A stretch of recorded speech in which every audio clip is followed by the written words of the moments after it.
ये नहीं कहा कि हमारी गवर्नमेंट नहीं जाने वाली, या मैंने ये नहीं कहा जिस तरह कभी को कहा जी कुर्सी बड़ी मजबूत है। कोई मजबूत नहीं होता, अल्लाह के ऊपर होता है। आप आज हैं कल नहीं है, -1 करवा के ये बच जाएंगे। इन्हें नहीं पता कि ये -1 हो भी गया तो बाकी भी कोई इनको नहीं छोड़ेगा इंशाल्लाह। हमारा वजीर आजम इस्तीफा दे, घर ले जाए और किसी काबिल अफराद को ये काम सौंपा जाए। इमरान कहता है कि he is the only option, लेकिन पाकिस्तान के अवाम कह रहे हैं कि आप किसी को भी रख लो मगर इसको नहीं। जब वज़ीर-ए-आज़म परेशान होता है, इनके भी वही कैफियत है। पहले कहा चॉइस नहीं है, अब -1 आ गया है। -1 ऑपोजिशन ने नहीं कहा, इन्होंने खुद को अपने कारनामों से माइनस किया है। ना हम आखिरी चॉइस हैं, ना हम -1 हैं, लेकिन अगर माइनस की बात आई तो फिर -3 होगा। बिस्मिल्लाहिर्रहमानिर्रहीम, अस्सलामुअलैकुम। प्रोग्राम इख्तलाफी नोट के साथ मैं हूँ उम्मे रुबाब जैन। नाज़रीन, आजकल सियासी मंजरनामे पर -1 और -3 की बातें हो रही हैं। अपोजिशन कहती है कि जनाब -1 की बात वज़ीर आज़म खुद से कर रहे हैं, हमने तो -1 की बात नहीं की। वज़ीर आज़म कहते हैं कि जनाब वो वाहिद ऑप्शन है, अपोजिशन को ऐसा भी नहीं लगता, जबकि शेख रशीद को लगता है कि अगर -1 हुआ तो फिर -3 होगा। इसी सारी सूरत हाल पर बात करेंगे। वज़ीर science and technology Fawad Chaudhry साहब हमारे साथ मौजूद है।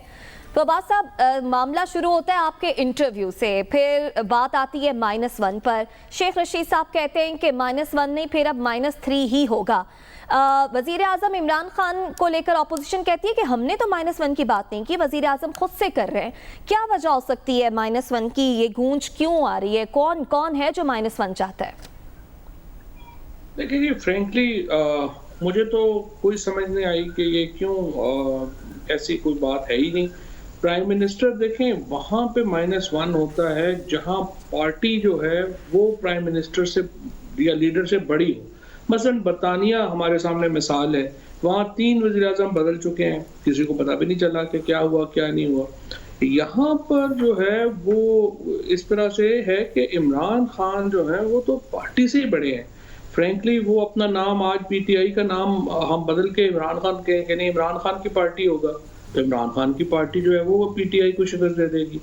इसलिए कि जो लीडर है वो पार्टी से बड़ा है। और जो फ्रेंकली ना -1 की कोई बात और शेख साहब की बात तो खैर मेरे पल्ले नहीं पड़ी कि -3 से उनकी क्या मुराद है, वो क्या चाहते हैं। क्योंकि देखें, ये इस तरह से कोई हम इतने भी हम कोई बादशाहत में नहीं है या हम कोई वाइकिंग्स के दौर में नहीं है कि वो माइनस जिस तरह से हो सके। इतना बड़ा 22 करोड़ का मुल्क। लेकिन फवाद साहब, एक मामला तो है ना कि आपकी मुआशी मुश्किलात हैं, जिसका आइनादार बजट है और इसके साथ महंगाई है और कुछ मिसमैनेजमेंट के मसाइल हैं जैसे पेट्रोल के हुए, कुछ मिस हैंडलिंग के मसाइल हैं जैसे PIA को और पाकिस्तानी पायलटों को इंटरनेशनली मुश्किलात का सामना करना पड़ा।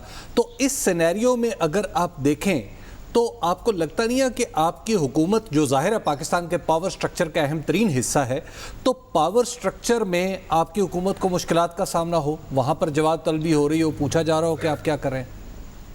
फ्रैंकली ये किस मुल्क को, दुनिया के मुल्क को ये मसाइल नहीं है। अगर कोविड के बाद की इकोनॉमिक सिचुएशन देखें, कौन सा मुल्क है जो इन वोज में नहीं है, वो नहीं जो है वो परेशान। इसी तरह से जो पायलट्स का मामला है, ये कौन सा महकमा है पाकिस्तान का, ये तो बड़ी बदकिस्मती है कि सारा मीडिया और सारी बातें जो है वो गुलाम सरवर खान साहब के ऊपर और इसके ऊपर बातें कर रहे हैं। कोई ये नहीं पूछ रहा कि ये खुर्शीद शाह और मुशाहिदुल्लाह जिन्होंने बेड़ा गर्क किया इस सारी का, वो लोग किधर है और उनकी क्यों उनका एहतसाब जो है वो अभी तक नहीं हुआ और क्यों इन लोगों को नहीं पकड़ा गया। नहीं, असल में की बात हो रही है, हैंडलिंग की, इंटरनेशनल हैंडलिंग की बात हो रही है। देखें, हैंडलिंग का फ्रेंकली वो तो एक इशू है, हमारी हैंडलिंग बेहतर होनी चाहिए थी। उसमें जो है वो पहले भी जो है मैंने बात, फ्रेंकली ये जिस तरह के जिस दबाव की आप बात कर रहे हैं ना, कोई पार्टी को, पीटीआई को, पाकिस्तान को इतने बड़े मसले पर पेश नहीं है कि जिस तरह से मीडिया के ऊपर लग रहा है कि बस पता नहीं क्या जुल्म हो गया है, क्या हो गया है।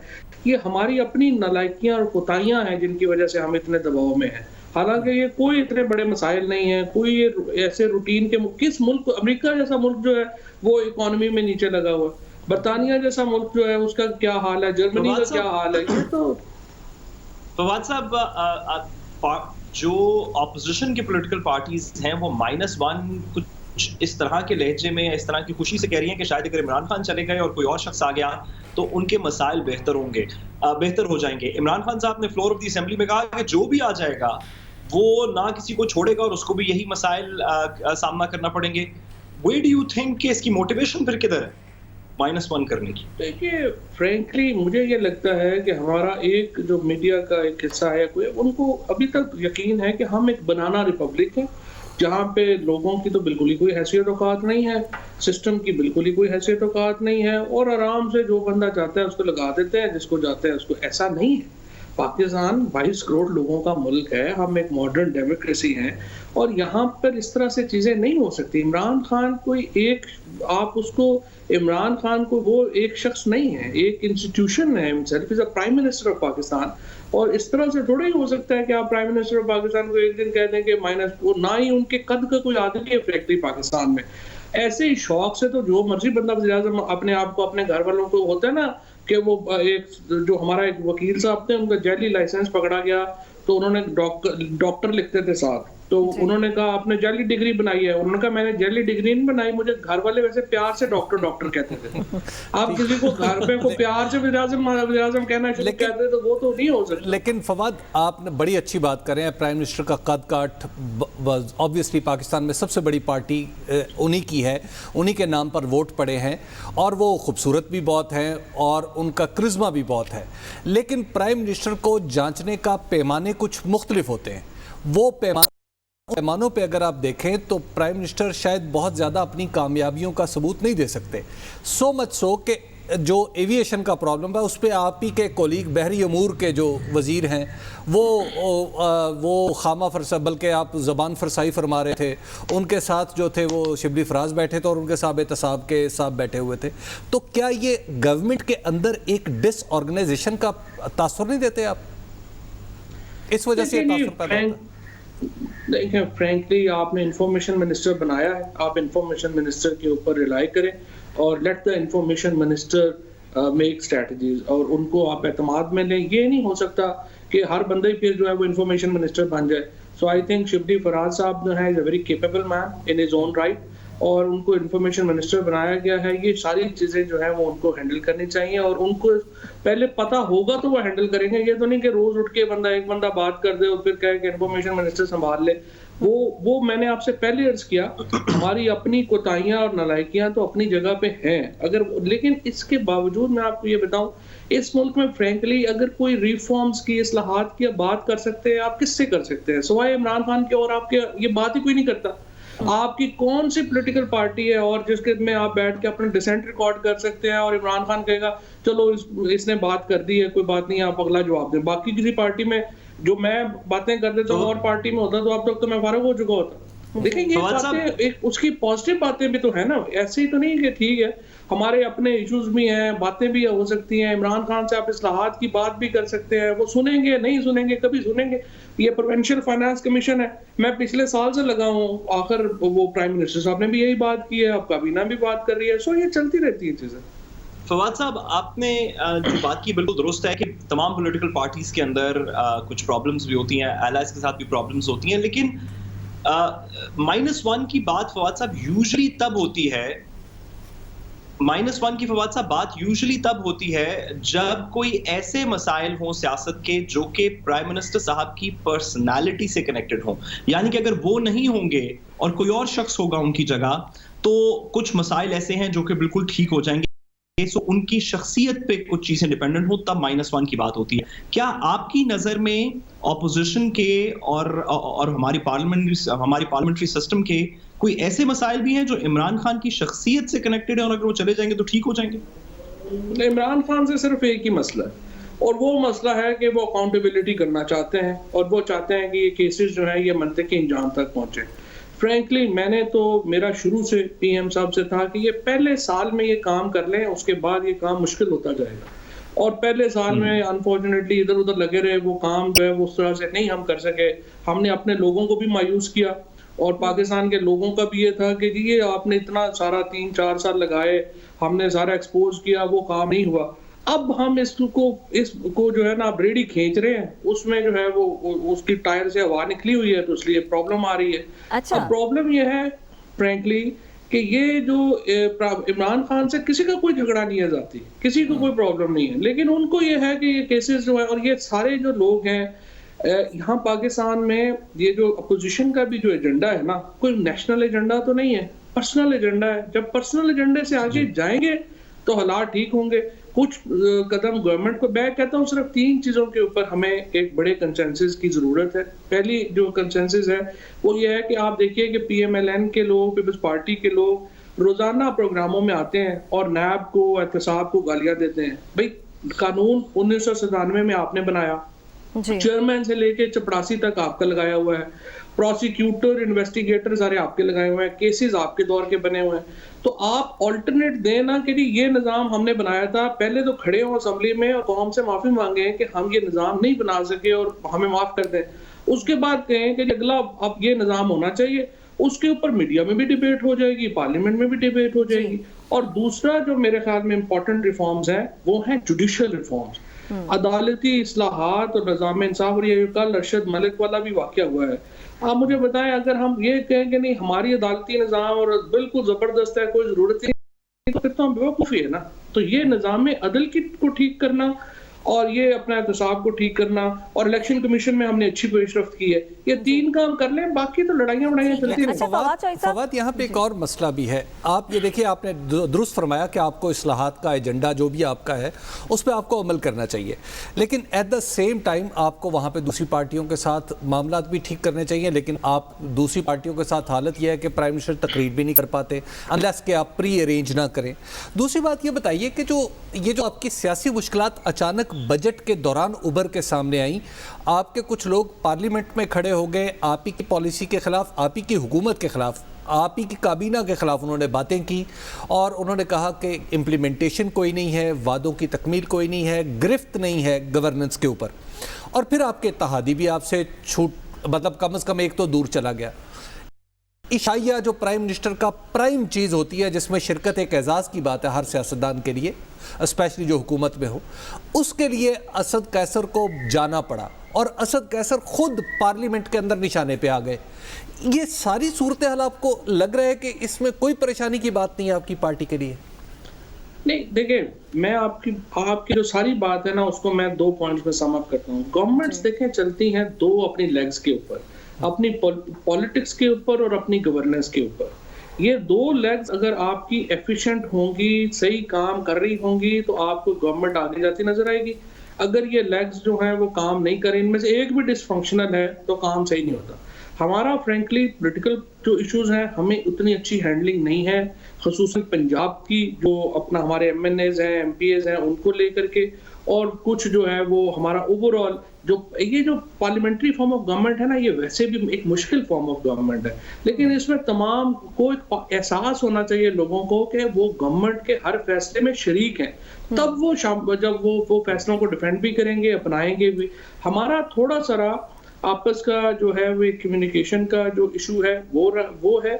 अदरवाइज फ्रैंकली इस हुकूमत में PTI और इमरान खान और प्राइम मिनिस्टर के अलावा इस मुल्क में कोई बंदा है ही नहीं जो एक फॉरवर्ड लुकिंग सोच रखता है। और इसलिए कम्युनिकेशन गैप की आप बात कर रहे हैं, उसे दूर करने के लिए हुकूमत क्या कर रही है? फिर दूसरी तरफ ऑपोजिशन भी हुकूमत मुखालिफ मिशन के लिए काफी मुतहरिक है। बिलावल भुट्टो जरदारी ने लाहौर में अपना स्टे बढ़ाया है, वो इंतजार कर रहे हैं कि शहबाज शरीफ का कोविड टेस्ट जो है वो नेगेटिव आए, फिर वो उनसे मुलाकात करें और फिर APC की तरफ जाएं। इन सब मुश्किलात से निपटने के लिए अब क्या हिकमत अमली है तहरीक इंसाफ की? देखिए, फ्रैंकली अपोजिशन के पास तो कोई लीडर नहीं है इस वक्त। PMLN के अंदर तो एक लड़ाई अभी हो रही है और वो खत्म होगी तो फिर वो आगे नेशनल पॉलिटिक्स में आएंगे कि मरियम नवाज लीड करेंगी या शहबाज शरीफ लीड करेंगे। बिलावल साहब ने बहुत बड़ी एक अपनी सियासी गलती की जो वो सिंध के चीफ मिनिस्टर नहीं बने। वो सिंध के चीफ मिनिस्टर बनते और वहां पे को अपना वो रिफॉर्म करते और फिर वो नेशनल स्टेज के ऊपर आते तो फिर उनका कोई कद बनता। अभी तो प्रॉब्लम ये है कि फ्रैंकली मेरा बड़ा उनका बहुत एहतराम का ताल्लुक है और मेरा पीपल्स पार्टी की ओवरऑल लीडरशिप और बिलावल साहब से मैं समझता हूँ उन्होंने he has made a blunder of his life जो वो सीधे नेशनल असेंबली में आ गए। अब खाली तकरीरें करने से तो नहीं आप लीडर बनते, आपने परफॉर्म करना है। परफॉर्मेंस सिंध में आपके सामने है और आप जो है वो रोजाना वहां पिट रहे हैं। जब आप कोई चीज वहां पे कहेंगे तो जो मीडिया है, जो हुकूमत के है, जो हम उनको सामने दिखाते हैं कि जनाब आपने वहां पे तो आपका ये हाल है, तो वो बैठ जाते हैं। और फिर पंजाब में तो पीपल्स पार्टी के उठने का कोई दूर दूर तक चांस नजर नहीं आ रहा। सो जब तक पीपल्स पार्टी अपनी एक थिंकिंग नहीं करती और एक इनवर्ड अपनी पॉलिटिक्स रिफॉर्म नहीं करती तो वो उनका कोई चांस नहीं है। और इसी तरीके से PMLN जो है उनकी ये लड़ाई खत्म होगी तो वो आगे डेंजर बनेंगे। लिहाजा फ्रैंकली फवाद साहब, आपको लगता है कि जहांगीर खान तरीन के जाने से आपको लॉस हुआ है, क्योंकि वो पॉलिटिकल हैंडलिंग कर रहे थे, बहुत सारे मामलात को वो देखते थे, लोग उनके कंधे पे सर रख के रो लिया करते थे। आपको लगता है कि वो भी एक लॉस हुआ है आपको सियासी एतबार से? नहीं, कोई शुबा नहीं। जहांगीर तरीन साहब का एक और वो ये था फ्रैंकली कि इलेक्शन से पहले से जहांगीर तरीन जो थे वो एक लिंच पिन थे प्राइम मिनिस्टर साहब के और जो मेंबरान हैं उनके दरमियान। और ज्यादातर मेंबरान जो थे वो अपने मसले मसाइल बातें, देखिए ना, लोगों के मसले क्या होते हैं, यही होता है कि हमारा DC नहीं सुन रहा, DPO हमारी मर्जी का नहीं लगा हुआ, वहां पे हमारे साथ ये ज्यादती हो गई है, दूसरी पार्टी जो है फलाना जो है वो आपके ज्यादा करीब हो गया है, हम दूर हो गए हैं। इसी तरह के रोज के मसले होते हैं और ये प्राइम मिनिस्टर के पास इतना टाइम नहीं होता कि वो ये चीजें जो है वो हैंडल कर सके या वो रोज लोगों की इस तरह की दुख भरी कहानियां सुने। ये काम किसी ने करना होता है। अब वो एक प्रॉब्लम जरूर है और मुझे उम्मीद है, मेरे ख्याल में प्राइम मिनिस्टर साहब खुद भी सोचते होंगे कि he needs someone, at least more than probably 1% जो कि इन चीजों को कमदावा कर सके। ठीक है, बहुत शुक्रिया। वज़ीर science and technology Fawad Chaudhry हमारे साथ मौजूद है। हबीब साहब, फवाद चौधरी ने कहा कि ये बात तो है कि कम्युनिकेशन गैप भी बढ़ा और फिर जो आपने सवाल किया जहांगीर तरीन के ना होने से जो मुश्किलात हैं उसको दूर करने के लिए वो कह रहे हैं कि एक शख्स का होना बहुत ज़रूरी है। देखिए, फवाद चौधरी साहब जो है ना इस वक्त बहुत ही अहम किरदार अपनी पार्टी में अदा कर रहे हैं और उनका चूँकि हुकूमतों का भी तजुर्बा है, अदलिया का भी तजुर्बा है, तो आप यूँ उन्हें कह सकते हैं कि वो इस हुकूमत का ज़मीर है जो खुल के बोल भी रहे हैं और अपनी हुकूमत को भी गाइड कर रहे हैं, अपने कारकुनों को भी बता रहे हैं कि कम से कम उनकी पार्टी के अंदर एक शख्स ऐसा है जो प्राइम मिनिस्टर के सामने खड़ा होकर खुल के बात कर सकता है। तो मेरा ख्याल है कि उनकी ये जो बज़ाहिर आपको जो इख्तलाफात नजर आते हैं, दरअसल पार्टी के अंदर उनकी पार्टी का अमूमी तासुर भी बेहतर हो रहा है, हुकूमत का तासुर भी बेहतर हो रहा है और शायद हुकूमत किसी दर्जे में अपनी डायरेक्शन भी ठीक कर ले। सही। अच्छा साद, फवाद चौधरी साहब आपसी जो कम्युनिकेशन गैप है उसकी भी बात कर रहे हैं, फिर जहां पर हुकूमत से मिस हैंडलिंग हो रही है उसकी भी बात कर रहे हैं। मतलब हुकूमत खुद जहां पे गलतियां कर रही है खुद भी इदराक है हुकूमत को इसका। देखिए, किसी भी सियासतदान को जिसकी के नेशनल इश्यूज के ऊपर थोड़ी सी नजर हो, उसको ये तो इदराक होगा, किसी भी ऑब्जर्वर को ये इदराक होगा कि पाकिस्तान की जो पॉलिटिकल लीडरशिप है उनकी इंटेंशंस बहुत अच्छी हो सकती है लेकिन उनकी परफॉर्मेंस उनकी इंटेंशन से मैच नहीं करती। उनके वादे और उनकी परफॉर्मेंस के अंदर एक गैप है जो कि पॉलिटिकल मिसमैनेजमेंट की वजह से या गवर्नेंस इश्यूज की वजह से है। लेकिन जो फवाद साहब ने दूसरी बात की, ये भी थोड़ी सी जरूरी है। देखिए, 1990 की जो जमहूरियत की दिहाई थी उसके अंदर जो पब्लिक अवेयरनेस थी वो इतनी ज्यादा नहीं थी क्योंकि हर रोज बस 2 अखबार छपते थे और उन 2 अखबारों को पढ़ के लोग कुछ लोग पढ़ के अपनी कुछ खबरें मालूम करते थे, लेकिन पॉलिटिकल इंफॉर्मेशन जो है वो आम आदमी तक डेली, आवरली, मिनट बेसिस के ऊपर मौजूद नहीं थी। अब दुनिया चेंज हो चुकी है। अब ऑपोजिशन सिर्फ बिलावल साहब हर 3 दिन बाद, हर हफ्ते बाद एक तकरीर करके या शहबाज शरीफ साहब एक स्काइप की कॉल करके लोगों को कायल नहीं कर सकते कि वो अल्टरनेटिव लीडरशिप हैं या उनके तौर तरीके बदल चुके हैं। ऑपोजिशन के पास अब कोई पॉलिसी इनिशिएटिव्स होने चाहिए। आपको इमरान खान साहब का कोरोना हैंडलिंग नहीं पसंद, आपका क्या कोरोना हैंडलिंग की पॉलिसी है?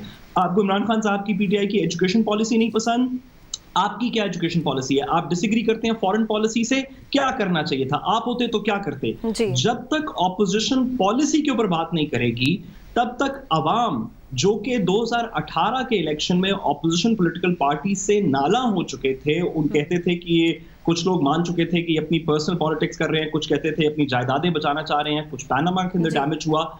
अवाम उस नैरेटिव से नहीं निकलेगी जब तक अवाम अब इस नारे को रिजेक्ट कर चुकी है। ठीक है साद, आपका कमेंट आ गया। एक बात इजाफा करना चाहूँगा, -1 के हवाले से जो प्राइम मिनिस्टर ने कहा है ना, देखिए मैं बार बार यहाँ पे कहता रहा हूँ कि प्राइम मिनिस्टर को मुआशियात के हवाले से मिस रिप्रेजेंटेशन उनके सामने पेश की गई है, उन्हें पूरे हकायक नहीं बताए जा रहे। मैं समझता हूँ कि ये जो -1 वाली चीज़ है ना, ये भी प्राइम मिनिस्टर को ब्लो अप करके बताई गई है, खाम खा गुब्बारे में हवा भर के और उनके मुंह से ये टर्म निकलवा के इसको कोई थोड़ा सा एतबार दिलवाया गया है। और जिसने भी उन्हें ये मशवरा दिया, मेरा ख्याल है कि वो उनका कोई दोस्त नहीं है, या कम से कम नादान दोस्त है। सही। बहरहाल अभी वक्त हुआ ब्रेक का, ब्रेक से वापस आएंगे तो NCOC के क़याम को 100 रोज़ मुकम्मल हो गए हैं, 100 रोज़ा कारकर्दगी पर बात करेंगे, हमारे साथ रहिएगा।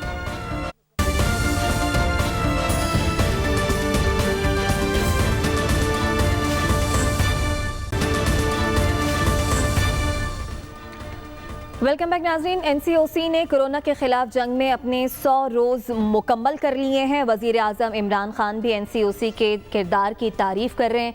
एक तरफ NCOC ने इन 100 दिनों में अच्छी कारकर्दगी दिखाई, तो दूसरी तरफ हुकूमती वुज़रा इन 100 दिनों में क्या बयानात देते रहे वो देखिए, फिर यहीं से गुफ्तगू का आगाज़ करते हैं। जिस तरह की पाकिस्तान की गर्मी है, जो ड्राई हीट है, उसके अंदर ये वायरस की इफेक्टिवनेस कम होती जाएगी, यानी फैलने की। ये वायरस एक किस्म का फ्लू है। 97% केसेस कोरोना के बिल्कुल ठीक हो जाते हैं। 90% ऐसे केसेस हैं जिनको बड़ी माइल्ड सी होती है, यानी एक जुकाम जिस तरह खांसी हुई और ठीक हो गई। सिर्फ इसमें से 4-5% हैं जिनको हॉस्पिटल जाना पड़ता है। अगर कोरोना वायरस होता है तो आपको कोई एक फ्लू की तरह होगा, चंद दिनों के बाद आप ठीक हो जाएंगे। हमारे बुजुर्ग हैं, हमारे बूढ़े हैं, उनको जाना पड़ेगा अस्पताल। गर्म पानी जो है अगर आप वक्फे के साथ पी लें तो ये लंग्स में जाने की बजाय जो वायरस है ये पेट में चला जाता है, और पेट में चला जाए तो ये किल हो जाता है। कोविड-19 या कोरोना जो है ना, और इसका जो लॉकडाउन है इज अ फैशन सिंबल है। कोविड-19 का मतलब है कि इसके 19 वो हैं पॉइंट्स है जो किसी भी मुल्क पे किसी भी तरीके से अप्लाई हो सकता है। मास्क जरूर पहनना चाहिए, लेकिन उन लोगों को पहनना चाहिए जिनको कोरोना वायरस है। न्यूयॉर्क शहर का गवर्नर कहता है कि पाकिस्तान में जो कॉन्टेक्ट ट्रैकिंग और कॉन्टेक्ट ट्रेसिंग के ऊपर स्मार्ट लॉकडाउन का कंसेप्ट आप लेके आए थे, न्यूयॉर्क उसको फॉलो करने जा रहे हैं। टिड्डी दल के बारे में अगर इसको खाया जाए तो कोरोना वायरस का बेहतरीन दिफा किया जा सकता है। ये साबित हो जाए कि टिड्डी दल खाने से कोरोना वायरस के खिलाफ मजबूत कुव्वत मुदाफत पैदा होती है, तो पाकिस्तानी कौम खुद ही इसका तिया पांचा कर देगी, हुकूमत को ज्यादा मेहनत नहीं करनी पड़ेगी। मालूम नहीं कौन से कोरोना की बात कर रहे हैं, झूठ की बुनियाद के ऊपर रोजाना जो है ये फिगर्स को बढ़ा दिया जाता है। हम तो जब हॉस्पिटल्स में जाते हैं मालूम करते हैं तो पता चलता है कि कोरोना का पेशेंट ही नहीं, वहाँ पे किसी की डेथ हुई है। तो हबीब साहब, आपने देखा एक तरफ NCOC का किरदार, तो दूसरी तरफ हमारे वज़ीर आज़म के ना घबराने के बयान से लेकर जो हम कोविड-19 के 19 पॉइंट्स बताते रहे, ये हुकूमती मौक़िफ़ है। देखिए, पहले तो मैं आपको एक अर्ज़ करूं कि जो प्राइम मिनिस्टर जो बात कह रहे हैं, मैं इस जो आपने अभी हिस्से सुनाए हैं चीज़ों मुख्तलिफ़ तकरीरों के, इसमें प्राइम मिनिस्टर को तो इसलिए रियायत देनी चाहिए कि बाकी तमाम मुल्कों में भी कोरोना के बारे में मालूमात आहिस्ता आहिस्ता आई हैं, और जैसे जैसे मालूमात आती रहीं उसी तरह वर्ल्ड लीडर्स ने अपनी ओपिनियन बनाई और उस ओपिनियन की रोशनी में फैसले भी किए और स्ट्रैटेजी भी बनाई। तो जाहिर है प्राइम मिनिस्टर के मुख्तलिफ औकात में मुख्तलिफ बयानात थे, लेकिन बाकी जो वज़रा के आपने बयानात दिलचस्प सुनाए हैं, ये दरअसल जो आपने सुनाए ये एक अलमिया है, ये हंसने की बात नहीं है। उसकी वजह यह है कि हमारे यहाँ पाकिस्तान में वज़ीरों का पढ़ना लिखना, इंटरनेट पे जाके चीज़ों को समझना, हत्ता के अपनी वजारत के बारे में कोई बुनियादी मालूमात हासिल कर लेना, इस हुकूमत के वज़ीरों की शान के ख़िलाफ़ है। वो ये समझते हैं कि अगर उन्होंने कोई काम कर लिया, अगर उन्होंने किसी से कुछ पूछ लिया तो शायद उनकी बड़ी एहानत हो जाएगी, तो लिहाजा बचपन में जो कुछ उन्होंने पढ़ा था वही आके माशाल्लाह उनके ज़बान पे आता है, और वो हमें इतना, और चूँकि अवाम की इतनी इज्जत अफजाई ये करते हैं, हालांकि ये अवाम की तौहीन है कि कोई वज़ीर उनके सामने बोले और उसकी तैयारी ना हो और वो गलत इन्फॉर्मेशन दे। लेकिन इन बेचारों को क्या पता कि इज्जत क्या है, तौहीन क्या है। अगर ये इन्हें पता होता तो ये अपना काम ना करते। ये कहते हैं कि हम किसी और स्टेट ऑफ माइंड में थे। दूसरी बात जो है NCOC जो उसके 100 डेज है। देखिए, आपको याद होगा कि जब कोरोना आया था तो मैं उन इब्तदाई चंद लोगों में से था जो ये समझते थे कि एक बड़ा वजीर, ताकतवर वजीर को इसको हेड करना चाहिए और असद उमर का नाम भी हम सजेस्ट करते रहे और भी लोग करते रहे। जब से असद उमर को एनसीओसी की सरबराही सौंपी गई उसके बाद आप देखें पूरे पाकिस्तान में आहिस्ता आहिस्ता जो चीज़ें बिखरी हुई थी, कभी डॉक्टर जफर मिर्ज़ा साहब कुछ आके कह रहे थे, कभी सूबाई वजीर कुछ आके कह रहे थे, कभी कोई डॉक्टर कुछ कह रहा था, कभी कोई वजीर कुछ कह रहा था, वो सब चीज़ें मुरत्तब अंदाज में होने लगी। उनके अंदर एक कोऑर्डिनेटेड एफर्ट आ गई और आज मुझे खुद ज़ाती तौर पर जो ये एनसीओसी का जो 100 दिन का इजलास था उसमें शिरकत का मौका मिला इंटरनेट के ज़रिए, माफ़ कीजिएगा। तो मैंने उसमें देखा कि वहाँ पर जो बैठे हुए लोग हैं उनको अपने अपने मौजू पे बड़ी कमांड है। हम जो 4-5 जर्नलिस्ट थे वहाँ पर, उन्होंने ताबड़तोड़ सवालात किए और आप हर सवाल का जवाब असद उमर साहब की गोया फिंगर टिप्स पे था। अच्छा। या अगर असद उमर साहब नहीं देते थे तो वो किसी को रेफ़र करते थे कि जफ़र मिर्ज़ा साहब दे दें या डॉक्टर फैसल दे दें या जो भी देता था।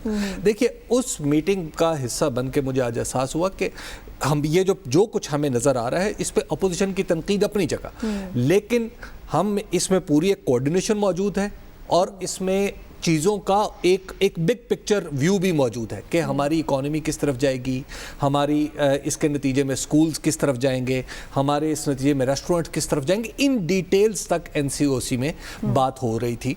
तो मैं तो इस हुकूमत का, आपको पता है कि नक्काद होने के बावजूद कोरोना के हवाले से इसकी पॉलिसी का मोतरफ हूँ कि कोरोना में और बिलखुसूस एनसीओसी ने बहुत ही अहम रोल प्ले किया। अब जब एनसीओसी के आप किरदार की तो तारीफ कर रहे हैं कि एनसीओसी ने 100 दिनों में अपनी परफॉर्मेंस खासी अच्छी दिखाई असद उमर की सरबराही में, लेकिन हमें कुछ शिकायत भी मौसूल हुई, शिकायतें भी होती रहती हैं। एक हमारे वजीर हैं, वो क्या शिकायत कर रहे हैं, उन्हें क्या मसला दरपेश हुआ, वो अपने नाजरीन को दिखाते हैं। मैंने 14 मिनिस्ट्रियाँ चलाई हैं। पाकिस्तान में कोई बंदा ऐसा नहीं जिसने 14 वजारतों को चलाया हो और उस शख्स को एक टिकटा पैसों का 5 लाख का भी नहीं मिल रहा था। ये तो जनरल अफसर एनडीएमए ने अरेंज कर दिया, वरना जो शख्स 14 वजारतें चला चुका हो उसको एक टीका इस मुल्क में नहीं मिल रहा। तो शेख साहब कह रहे हैं कि वो इतनी वजारतें इन्होंने संभाली, एक इंजेक्शन चाहिए था, वो इंजेक्शन नहीं मिल रहा था जो उन्हें लगना था। देखिए ये मामला वाकई बड़ा गौर तलब है कि एक वजीर को अगर नहीं मिल रहा तो आम लोगों को क्या हाल होगी कि जिनको कोई ज़रूरत होगी। देखिए एनसीओसी, आपको ये बात ज़हन में रखनी चाहिए कि पाकिस्तान का एक मजमूई माहौल भी है। वो एनसीओसी उसमें कोई इनकलाब नहीं ले आई, उसने उस माहौल को बेहतर तरीके से उसमें मैनेज करने की चीज़ें कोशिश की है। मेरे कहने का ये मतलब कतई नहीं है कि एनसीओसी जो है वो फरिश्तों का एक ऐसा ग्रोह है जिसने आके सारे मामलात को ठीक कर दिया, ऐसा नहीं है। कोरोना की हद तक उसकी परफॉर्मेंस बहुत ही पॉजिटिव रही। हबीब साहब को लगता है कि एनसीओसी की कोरोना से हद तक, कोरोना को जिस तरह से हैंडल किया, परफॉर्मेंस बहुत अच्छी रही। साद आपका कमेंट लेंगे इस ब्रेक के बाद, हमारे साथ रहिएगा।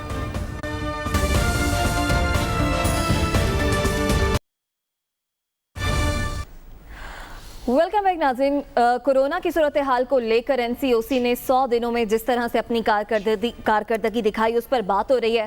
साद, आपकी नज़र में एनसीओसी की 100 रोज़ा कारकर्दगी कैसी रही? हबीब साहब को तो लगता है बहुत अच्छी कारकर्दगी थी।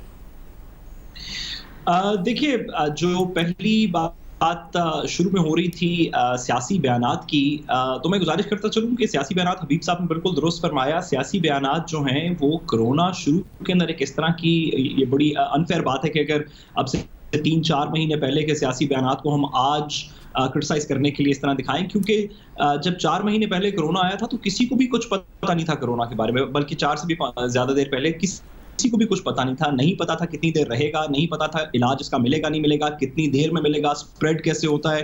पहले 3-1 महीने तो यही नहीं पूरी तरह पता चल सका कि ये स्प्रेड एरोसोल्स के थ्रू होता है, सर्फेसेस से होता है, कितनी देर के अंदर होता है। तो नेचुरली जो प्राइम मिनिस्टर साहब की हद तक जो पॉलिसी बयानात हैं वो ओवर टाइम दुनिया के दीगर तमाम लीडरशिप की तरह एडजस्ट होते रहे।